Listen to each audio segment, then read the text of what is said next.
ஏன்னா ட்ரைனிங் என் கூட வந்துருங்களுக்கு தெரியும். ஏன்னா அங்கே 40 பேர் பார்ட்டிசிபென்ட்ஸ் இருந்தாலும் திருப்பி சொல்லுங்கன்னுமா. நம்ம வாயிலேருந்து வார்த்தை வரும்பொழுது தான் நமக்கு நம்ம எனர்ஜெட்டிக்காக இருக்கோம் அப்படிங்கிறத நிரூபிக்க முடியும். இல்லைன்னா உட்காந்து தூங்குற மாதிரி லிஸ்ட்டில் சேர்த்துருவாங்க. ஸோ அந்த இது வந்து நம்ம ஒரு ஆற்றலோடு நமது பணியை வந்து மேற்கொள்ளணும். நம்ம ஸ்டெனோ பேசுறது அவங்க ரொம்ப நாளாக தெரிஞ்சுவாங்க. ஓகே, ஸோ என்னுடைய பணி வந்து இப்போ சிவகுமார் சார் சொன்னது போல் ஆரம்ப பணி வந்து பொறியியல் கல்லூரியில் எஸ்ஆர்எம் பொறியியல் கல்லூரி, இப்போ வந்து எஸ்ஆர்எம் பல்கலைக்கழகமாக இருக்குது. அதில் இயற்பியல் துறையினுடைய விரிவுரையாளர் பணியில் சேர்ந்து 1989 நாங்கள்லாம் சேர்ந்து அந்த பணியாக தொடங்கினோம். அதற்கு பிறகு சார் போன்ற இன்னும் நிறைய டைட்டில் இருக்கிறவங்கலாம் அப்போ வந்து இந்த ஆதிபராசக்தி, பாரத் இன்ஜினியரிங் காலேஜ், இந்துஸ்தான், இந்த மாதிரி இன்ஜினியரிங் காலேஜ்லாம் அப்போ வேலை பார்த்துருக்கிறவங்கலாம் சில பேர் நம்ம டைட்டிலே கூட நிறைய பேர் வந்துருக்கிறாங்க. ஸோ அந்த மாதிரியான ஒரு பணி. அப்போ வந்து பொறியியல் கல்லூரியில் பாடத்தில் சிறப்பாக நம்ம செயல்படணும் அப்படிங்கிறத நமக்கு நோக்கம். அதனால் பாட அறிவு, அந்த சப்ஜெக்டினுடைய கான்டென்ட்டை வந்து ரொம்ப தெளிவாக நம்ம தெரிந்து பணியாற்றக்கூடிய ஒரு காலம். அந்த காலத்தில் நாங்கள் மற்ற இதை பற்றியும்லாம் சிந்திப்பதற்கான வாய்ப்பு கிடையாது.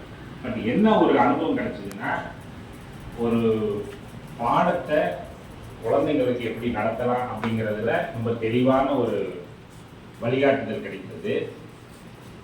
அதோடு அல்லாமல் பல துறைகள் அந்த கல்லூரியில் இருக்கும் பொழுது அந்த பல துறைகளில் இருக்கக்கூடிய துறை தலைவர்கள், துறையில் பணியாற்றக்கூடியவர்கள், இவர்களோடையெல்லாம் நம்ம வந்து பழகும் பொழுது நமக்கு வெவ்வேறு விதமான அனுபவங்கள் அப்பொழுது கிடைத்தது.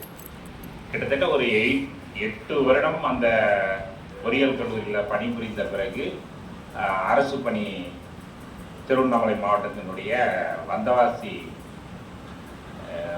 ஒன்றியத்தில் ஒரு சிறு கிராமத்தில், நல்லூர்னு சொல்லக்கூடிய ஒரு கிராமத்தில் ஒரு பிஜிஎஸ்என் போஸ்ட்டு போட்டு ஆர்டர் வந்ததுங்க. எனக்கு தெரிஞ்ச அங்கே ஃப்ரெண்ட்ஸுக்கிட்ட எல்லாம் கேட்கும் பொழுது அந்த ஊர் எங்கே இருக்குது, எப்படி போகணும், இப்போ மாதிரியெல்லாம் ஜிபிஎஸ் எல்லாம் கிடையாது. ஊருக்கு போகணுன்னா யார்கிட்டே கேட்டு விசாரித்து தான் போக முடியும். அந்த மாதிரி ஒரு சூழல். நானும் பல பேர்கிட்ட விசாரிக்கிறேன், அந்த ஊர் எங்கே இருக்குன்னே சொல்லும் போது தெரியல. அட்லீஸ்ட் அது ஒரு ஏதாவது ஒரு லொக்கேஷன்கிட்ட இருக்குன்னா நம்ம அந்த ஏரியாட்ட போய் விசாரிக்க முடியும். அதுக்கப்புறம் நான் என்ன முடிவு பண்ணேன்னா, நேராக பஸ் ஏறி திருவண்ணாமலைக்கு வந்து கலெக்டர் ஆஃபீஸுக்கு போயிட்டு அங்கே போயிட்டு அப்போ நூன் மில் ஸ்கீம் போயிட்டு இருக்குது, மதிய சத்துணவு திட்டம் வந்து போயிட்டு இருக்குது. அந்த செக்ஷனுக்கு போய் அவங்ககிட்ட போயிட்டு இந்த ஸ்கூல் எங்கே இருக்குன்னு கேட்டேன். அவங்க தான் லிஸ்ட்டில் எடுத்து பார்த்துட்டு இது போல் தெல்லார் பக்கத்தில் இருக்குது, வந்தவாசியிலேருந்து தெல்லாரிலேருந்து தான் அந்த ஊருக்கு போக முடியுறாங்க. திரும்பி இங்கேருந்து மறுபடியும் வந்தவாசி பக்கம் பஸ் பிடிச்சி அங்கே போய் அப்படி போயிட்டு ஒரு வழியாக அந்த ஸ்கூலை கண்டுபிடிச்சி உள்ள நுழைவு மணி 4. காலையிலேருந்து அலைஞ்சிக்கிட்டு இருக்கிறேன். 4 மணிக்கு போகும்போது நல்ல வேலை அந்த ஸ்கூலில் ஹெச்எம் இருந்த. சரி சார் வாங்க ஜாயின் பண்ணுங்க அப்படின்னு சொல்லி ஜாயின் பண்ண விட்டாங்க. ஸோ அதுபோல் நான் வந்து வந்தவாசியில் பணியேற்றேன். ஒரு 2 ஆண்டுகள் அந்த வந்தவாசி ஸ்கூலில் பணிபுரியும் பொழுது அங்கே கட்டிட வசதிகள் போன்ற பல வசதிகள் இல்லாத ஒரு சூழல். அங்கே போனோன்னே நானும் கெமிஸ்ட்ரி ஒரு பிஜிஎஸ்என் வந்தேன். 2 பேரும் சேர்ந்து இந்த ஸ்கூலை எப்படியாவது மேலே கொண்டு வரணும் அப்படின்னு சொல்லி பல முயற்சிகள் எடுத்தோம். அதில் நாங்கள் பண்ணது என்னன்னா, பசங்களை படிக்க வச்சு பரீட்சையில் பாஸ் பண்ணுறதுக்கான வழிகாட்டுதல். ஸோ அந்த மாதிரி பண்ணிட்டு அந்த முதல் வருடமே கிட்டத்தட்ட வந்து 64%. அப்போ 10th ரிசல்ட், நான் சொல்கிறது 97, 10th ரிசல்ட் வந்து 64% வருது. அதுக்கு அடுத்த வருஷம் பார்த்தீங்கன்னா சுற்று வட்டாரத்தில் இருக்கிற குழந்தைங்க பூரா அந்த ஸ்கூலை நோக்கி படையெடுக்க ஆரம்பிச்சிட்டாங்க. 6வதுல பார்த்தீங்கன்னா 220 ஸ்டூடெண்ட்ஸ் ஜாயின் பண்ணிட்டாங்க. எங்களுக்கு ரூம் உட்கார வைக்கிறதுக்கு இடம் இல்லை, வர்றவங்களையெல்லாம் திருப்பி அனுப்பிச்சுட்டு இருக்கிறாங்க. அந்த மாதிரியான ஒரு சூழலை உருவாக்கணும். அதுபோல் அந்த 2 ஆண்டுகள் அந்த பள்ளியில் பல சிறப்பான பணிகள், அப்புறம் எம்எல்ஏ நிதியில் கட்டிட வசதிகள் இதெல்லாம் பண்ணோம். நல்ல அடுத்த ஒரு ஓரிரு ஆண்டுகளில் அந்த பள்ளியே வந்து நல்ல முறையில் மேம்பட்டது. அதற்கு பிறகு எனக்கு குடும்ப சூழ்நிலை, நான் சென்னையில் தான் இருந்தேன். நீங்கள் வந்தவாசியில் வேலை பார்க்கும்போது நான் அங்கே சென்னையில் தான் வீடு. மிஸ்ஸஸ் வந்து ஹவுஸ் ஒய்ஃப்னால நீங்கள் ஃபுல்லாக குழந்தைய பார்த்துக்கமா, நான் வந்து பொதுப்பணியில் போயிடுறேன் அப்படிங்கிற மாதிரி அவங்க ஃபுல்லாக குழந்தைய பார்த்துட்டு இருந்ததுனால நான் பாட்டுக்கு எவ்வளோ தூரம்னாலும் ட்ராவல் பண்ணுறது. ஸோ அந்த மாதிரி வந்தவாசிக்கு வந்து போயிட்டு இருந்தேன். அப்புறம் கொஞ்ச நாள் தங்குவேன் போவேன். இப்படி இருந்ததுனால திரும்ப இந்த ஆப்ஷன் கொடுத்தாங்க கவர்மெண்ட்டில் வந்து நீங்கள் டயட்டுக்கு வர்றதுன்னா வரலாம் அப்படிங்கிற மாதிரி ஒரு ஆப்ஷன் கொடுத்தப்ப நான் டயட்டுக்கு கொடுத்தேன். அப்போ காஞ்சிபுரம் டிஸ்ட்ரிக்ட் கல்யாம்பட்டிக்கு போகிறோம். கல்யாம்பட்டியில் போயிட்டு அங்கே ஃபஸ்ட்டு ஜாயின் பண்ணேன். அங்கே ஒரு 2 இயர்ஸ் இருந்துட்டு அதுக்கப்புறம் திருவூர் போனோம். அப்படியே இது பண்ணிட்டு வரும்போது 2004 வந்து என்ன பண்ணாங்க, நீங்களாம் வந்தவங்க சில பேருக்கு தெரியுதான்னு தெரியல, அஃபெக்டட் ஸ்டூடெண்ட்னு சொல்லி பாதிக்கப்பட்ட மாணவர்களுக்கு திரும்பவும் வந்து 2 வருஷம் கோர்ஸ் நடத்திக்கிட்டாங்க. அது 2002லேருந்து 2004 வரைக்கும் நடந்தது அந்த கோர்ஸு. அதுக்கு பிறகு சில பேரெல்லாம் என்ன பண்ணுவாங்கன்னா, எனக்கும் கோர்ஸு நான் ஜாயின் பண்ணணும்னு சொல்லி அப்ளிகேஷன் நிறையா போடுவாங்க. அப்புறம் அதில் சில பேர் போய் கேஸ் போடுவாங்க. ஸோ இதையெல்லாம் நீங்கள் பைசல் பண்ணணும்னு சொல்லி எங்களை டெப்டேஷன் கூப்பிட்டாங்க.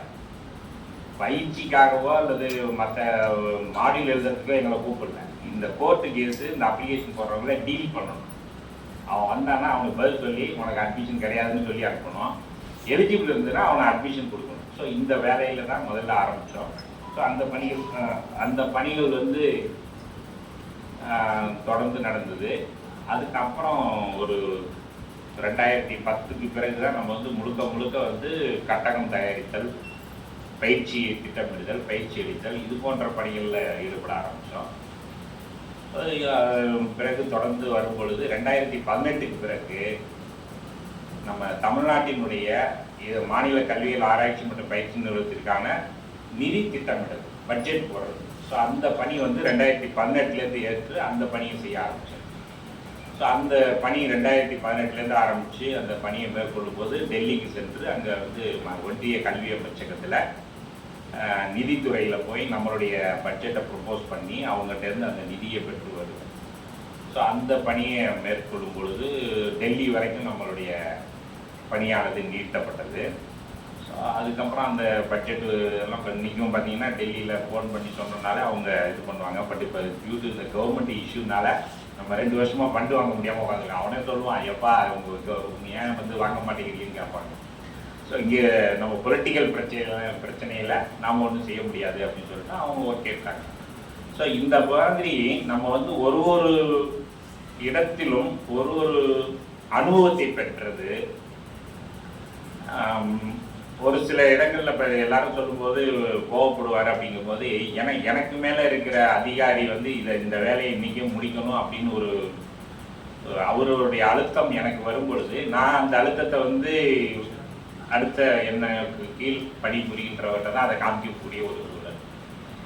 அப்போ அந்த மாதிரி வரும் பொழுது ஒரு சில இடங்களில் அந்த அழுத்தத்தின் காரணமாக நம்ம கோபத்தோடு அந்த வார்த்தைகளை சொல்லியிருப்போம். பட் இருந்தாலும் கூட அடுத்தது வந்து இப்போ அவர்கிட்ட நம்ம பேசுனதோ அவர் வந்து அதில் சரியாக நடந்துக்காத பற்றியெல்லாம் நான் அதை வந்து மனதில் வைத்து கொள்ள மாட்டேன். அடுத்த நிமிடமே அவரை வந்து சமரசம் போல சகசமாக பழகக்கூடிய ஒரு சூழல் தான் நான் வந்து மேற்கொள்ள ஆரம்பித்தேன். இதற்கு கல்வி உளவியலும் ஒரு காரணம். ஏன்னா உளவியலில் வந்து என்ன சொல்கிறாங்கன்னா, நம்ம மனதை வந்து எந்த அளவுக்கு மாற்றிக்கொள்ள வேண்டும் அப்படிங்கிறதுக்கான ஒரு இது. அதே போல் நான் சார் சொன்ன மாதிரி முனைவர் பட்டத்துக்கு சேரும் பொழுது